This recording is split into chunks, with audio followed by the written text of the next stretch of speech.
Well, okay, I've been having trouble with this camera. Dr. Pete here at the Comfortable Universe headquarters here at the Cloister at Three Creeks. I have a real simple, quick kind of, I don't know, it opened my eyes when it struck my mind. There are a lot of different ways that our universe could produce could be produced just through fluctuating into existence, and we've talked about it coming out of the big V vacuum, and I'm now giving it a better name, the uncaused continuum.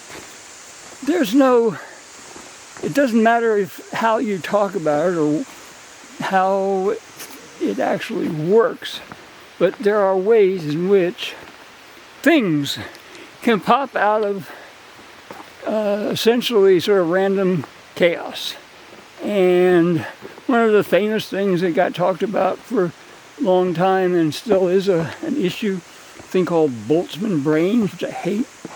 But Boltzmann Brains are supposed to be the situation where the universe just sits around and fluctuates stuff into existence. And one of the things that it would fluctuate into existence is just a brain, just like our brain, imagining everything else, and then just poof, going away a few seconds later.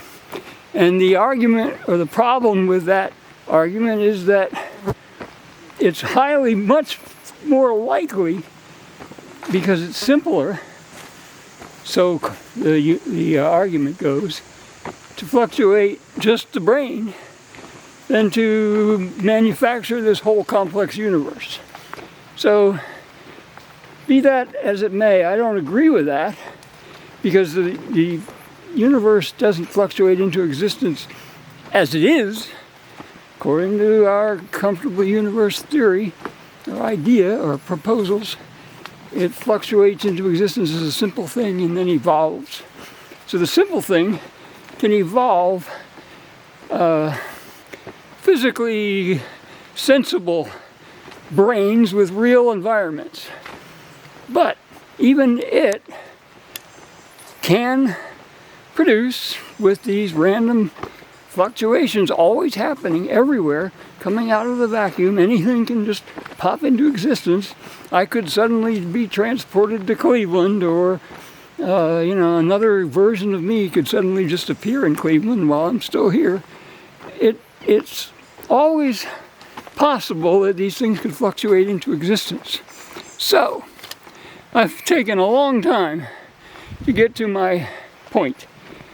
The one point I wanted to make today, and that is, and it's just kind of opened my eyes, as I said, if the universe can fluctuate stuff into existence, anything from a complex INAT getting in your face to Boltzmann Brain, why can't, or why couldn't, if it is possible for these different kinds of things to fluctuate into existence, why can't one of the things that fluctuates into existence in one scenario, in one universe somewhere, is God, the Judeo-Christian God, with all his apparent omnipotence and omniscience and stuff, although it's not, it's got to be philosophically, rationally sound, so it's not absolute omniscience, but a knowledge that of its universe.